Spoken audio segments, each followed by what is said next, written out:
தோத்துக்கிட்டே இருக்கியடா. ஆனா இந்த வாட்டி குறி வச்சா மிஸ்ஸே ஆகாது. அதோட ஒரு பெருசு இருக்கு.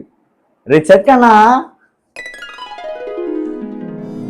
தூங்கு தூங்கு தூங்கு தூங்கு தூங்கு தூங்கு தூங்கு தூங்கு தூங்கு தூங்கு தூங்கு தூங்கு தூங்கு தூங்கு.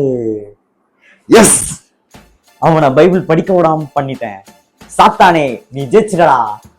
அவனை பைபிள் படிக்க விடாம பண்ணிட்டேன்.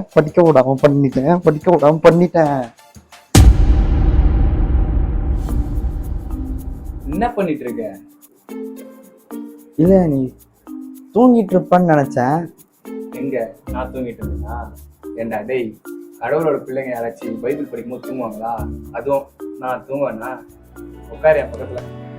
முன்ன மாதிரிதான் ஒரு சாத்தானும் இருந்தான் அப்போ அந்த காலத்துல. ஏசப்பா அவன் நிறைய சோதிச்சான். ஆனா அவரு அதுக்கெல்லாம் அசரவே இல்லை. நான் யாரு? அவரோட பிள்ளை. நான் இப்ப என்ன பண்ணிட்டு இருக்கேன்? அவரோட வார்த்தைகளை படிச்சிருக்கேன். நான் அசரவேன்னா?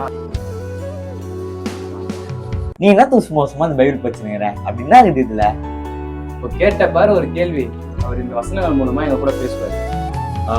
அப்ப நீ எப்படி ஆண்டவர்கிட்ட பேசுவ? நாங்க ஜெபத்து மூலமா பேசுவோம்.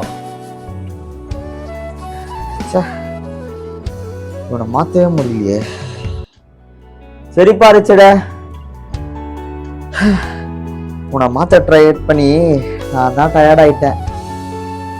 ஆனா ஒரு நாள் உன்னை நான் மாத்த வேண்டாம். இது என் சபதம்.